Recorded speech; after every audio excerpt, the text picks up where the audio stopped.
नमस्कार दोस्तों, चाइना के अंदर कंस्ट्रक्शन सेक्टर जो चाइना की ग्रोथ का एक बहुत ही इंपॉर्टेंट पिलर है। 2006-07 के अंदर जब चाइना बहुत बड़ी इकोनॉमी नहीं हुआ करती थी, उस समय पर चाइना के अंदर डेवलपमेंट की शुरुआत की गई थी कंस्ट्रक्शन, रियल एस्टेट और प्रॉपर्टी सेक्टर को ग्रो करा के। गवर्नमेंट द्वारा जबरदस्ती कंपनियों को पैसा दिया गया था ताकि वो लोग बिल्डिंग बनाएं।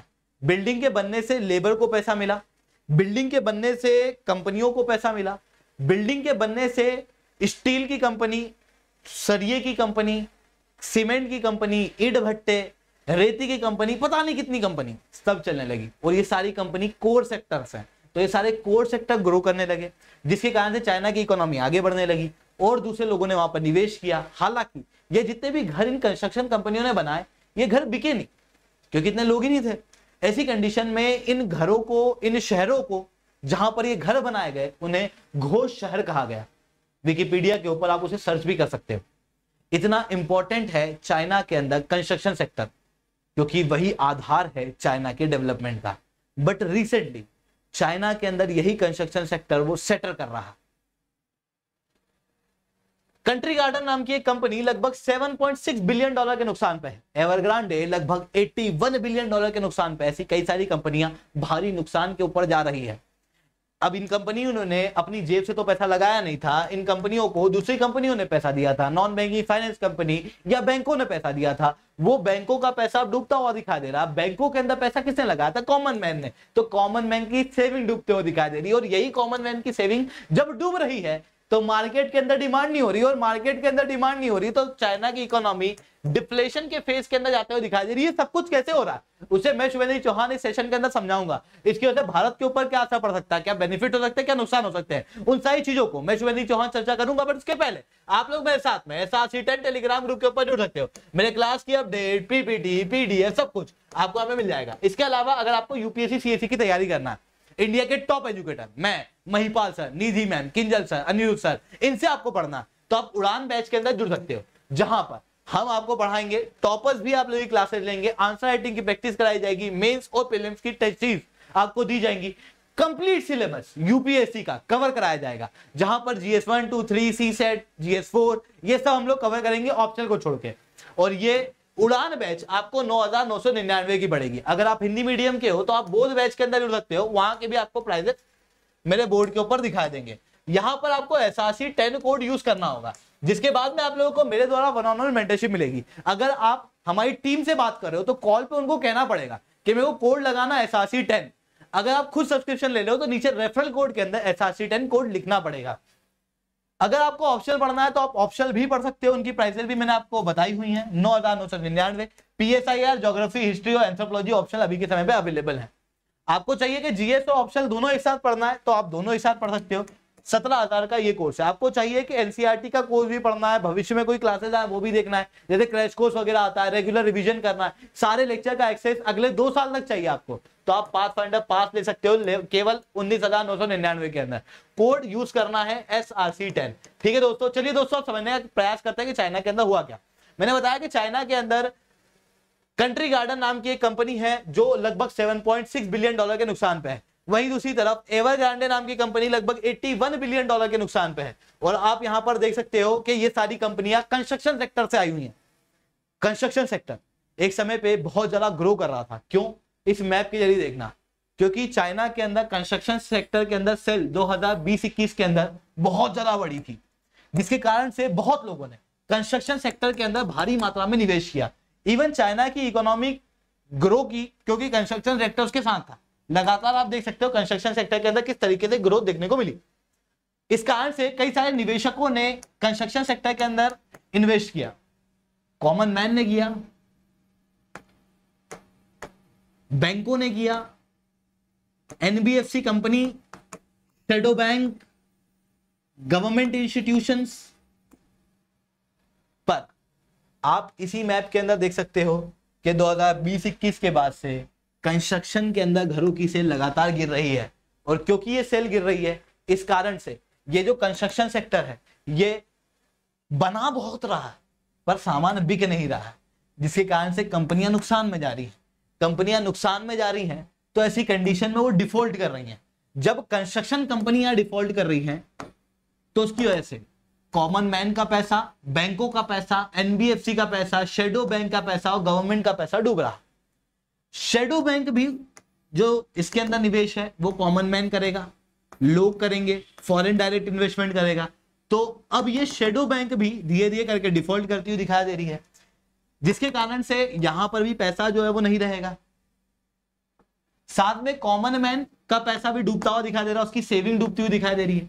अब कॉमन मैन के पास सेविंग नहीं होगी तो मार्केट में डिमांड कैसे होगी, क्योंकि मार्केट के अंदर डिमांड क्या है, इस कॉमन मैन के द्वारा खरीदा हुआ सामान, और सामान कहां से आया, उसकी सेविंग से। अगर उसकी सेविंग डूब जाएगी तो मार्केट के अंदर डिमांड नहीं होगी, जिसके कारण से चाइना की इकोनॉमी डिफ्लेशन की तरफ जाती हुई दिखाई दे रही है। इवन इस कंस्ट्रक्शन सेक्टर का एक और इफेक्ट यहां पर यह भी पड़ता हुआ दिखाई दे रहा है कि कंस्ट्रक्शन सेक्टर के अंदर जो जॉब्स क्रिएट हुई थी वो अब जॉब खत्म होती हुई दिखाई दे रही है। इतना ही नहीं, यहां पर अब ध्यान देना दो चीजों के ऊपर, एक गवर्नमेंट के ऊपर, एक शेडो बैंक के ऊपर। क्योंकि प्राइवेट सेक्टर अगर डिफॉल्ट करेगा कोई बात नहीं, बट अगर गवर्नमेंट डिफॉल्ट कर जाती है तो चाइना के लिए वो डिजास्टरस हो जाता है। पर यहां पर आप गवर्नमेंट की भी ऐसी स्थिति चाइना के अंदर देख सकते हो। क्यों? क्योंकि लोकल सेल्फ गवर्नमेंट के ऊपर लगभग $23 ट्रिलियन का लोन जो है वो चाइना के अंदर हो चुका है। जापान के द्वारा, अलग अलग देशों के द्वारा ये एस्टिमेट लगाए जा रहे हैं, जिसके कारण से लोकल सेल्फ गवर्नमेंट के पास में पैसा नहीं है इस डेब्ट को चुकाने का। बॉन्ड जो उन्होंने इशू किए थे वो उन बॉन्ड की सर्विसिंग नहीं कर पा रहे हैं। ऐसी कंडीशन में अभी तक तो डिफॉल्ट हुआ नहीं, पर अगर गवर्नमेंट की तरफ से डिफॉल्ट हो जाता है तो चाइना के ऊपर से इन्वेस्टर का ट्रस्ट खत्म हो जाएगा, क्रेडिट रेटिंग डाउन हो जाएगी, जिसके कारण से जो फॉरेन डायरेक्ट इन्वेस्टमेंट चाइना के अंदर है या फॉरेन इंस्टीट्यूशनल इन्वेस्टमेंट जो चाइना के अंदर है वो भी कम हो जाएगा। वहीं तीसरी तरफ कई सारे ऐसे देश जो चाइना के पहले क्लोज हुआ करते थे, पर अब चाइना कई सारे देशों की सॉवरेनिटी के ऊपर थ्रेड बना हुआ है। For example south east Asian country, for example India, for example Australia, for example America. ऐसी कंडीशन में ये सारे देश, इवन वेस्टर्न देशों की कंपनियां अब चाइना से अपने इन्वेस्टमेंट को बाहर निकाल रही है, जिसके कारण से भी चाइना की इकोनॉमी के ऊपर शटर होती हुई चाइना की इकोनॉमी दिखाई दे रही है। चाइना के अंदर निवेश जो है वो खत्म होता हुआ दिखाई दे रहा है। इतना ही नहीं दोस्तों, चाइना के अंदर एक बड़ा कारण था निवेश करने का, क्योंकि चाइना के अंदर लेबर सस्ता था। क्योंकि एक समय पे चाइना के अंदर यूथ आबादी थी, पर अब चाइना के अंदर यूथ आबादी नहीं, चाइना की आबादी बूढ़ी हो रही है। ऐसी कंडीशन में बूढ़ी आबादी को चाहिए सोशल सिक्योरिटी, ज्यादा सैलरी। ऐसी कंडीशन के अंदर चाइना के अंदर लेबर कॉस्ट भी बढ़ रही है, जिसके कारण से कंपनियां अब चाइना के अंदर इन्वेस्ट करने से डर रही है, जिसके कारण से चाइना की इकोनॉमी जो है वो नष्ट होती हुई दिखाई दे रही है। अब जब चाइना की इकोनॉमी यहाँ पर नष्ट होती हुई दिखाई दे रही है तो उसकी वजह से क्या हो रहा है, bank, non bank, shadow bank ये भी डिफॉल्ट करती हुई दिखाई देने लग रही है। ऐसा क्यों कह रहा हूं? चाइना की एक सबसे बड़ी नॉन बैंकिंग फाइनेंस कंपनी है, that is Zhongrong international trust company, recently इसने डिफॉल्ट कर दिया है, क्योंकि ये कंस्ट्रक्शन कंपनी को भारी मात्रा में ऑलरेडी लोन दे चुकी थी। अब कंस्ट्रक्शन कंपनी पैसा नहीं चुका पाई तो ये भी आगे पैसा नहीं चुका पा रही है। और चाइना की शेडो बैंक छोटी मत समझना, लगभग $3 ट्रिलियन की है, जितनी बड़ी ब्रिटेन की पूरी इकोनॉमी है। तो चाइना के ऊपर एक बड़ा डोमिनो इफेक्ट दे सकती है, जिसकी वजह से चाइना के अंदर ले ऑफ देखने को मिलेंगे, इन्वेस्टमेंट कम होगा, जिसकी वजह से कॉमन मैन के पास पैसा नहीं होगा, सेविंग नहीं होगी, सेविंग नहीं होगा तो मार्केट में डिमांड नहीं होगी, मार्केट में डिमांड नहीं होगी तो फिर चाइना की इकोनॉमी जो ऑलरेडी डिफ्लेशन में वो और ज्यादा डिफ्लेशन में जाएगी। डिफ्लेशन का मतलब क्या होता है? डिफ्लेशन ये दर्शाता है कि उस इकोनॉमी के अंदर लोग डिमांड नहीं कर पा रहे हैं, जिसके कारण से महंगाई नहीं बढ़ रही है और सामान सस्ता बिक रहा है, कोड़ियों के दाम सामान बिक रहा है, जबकि प्रोडक्शन के अंदर बहुत ज्यादा पैसे ऑलरेडी चाइना ने खर्च कर दिए हैं। ऐसी कंडीशन के अंदर चाइना की इकोनॉमी के अंदर अगर लोगों के पास में डिमांड नहीं होगी तो ऐसी कंडीशन में प्रोडक्शन नहीं होगा, प्रोडक्शन नहीं होगा तो दूसरी जगह दूसरे देश जो चाइना के ऊपर डिपेंडेंट है, क्योंकि चाइना एक बहुत बड़ा ट्रेडिंग पार्टनर है वर्ल्ड के अंदर, जो चाइना को एक्सपोर्ट करते हैं, उन कंपनियों, उन देशों के अंदर भी इकोनॉमिक क्राइसिस क्रिएट होगा।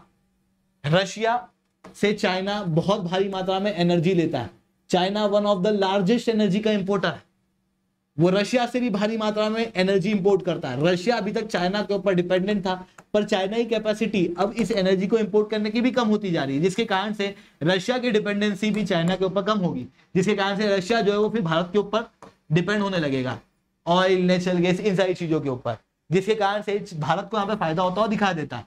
हालांकि भारत का भी बहुत बेनिफिट नहीं होगा, क्योंकि भारत भी भारी मात्रा में चाइना के ऊपर डिपेंडेंट है अपनी ट्रेडिंग को लेके, अपने व्यापार को लेके।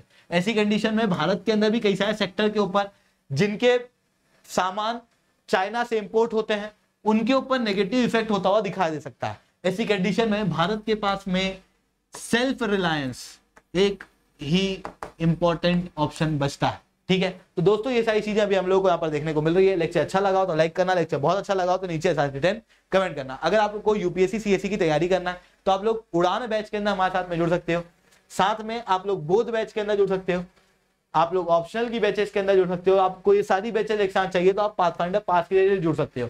वहां पर एसआरसी 10 कोड का यूज करना, जिसके बाद में आप लोगों को मेरे द्वारा वन-ऑन-वन मेंटरशिप, साथ में अनअकैडमी के ऊपर डायरेक्ट डिस्काउंट जो है प्राप्त होंगे। दोस्तों आज के लिए इतना ही। That's all from my side. Jai Hind, जय भारत।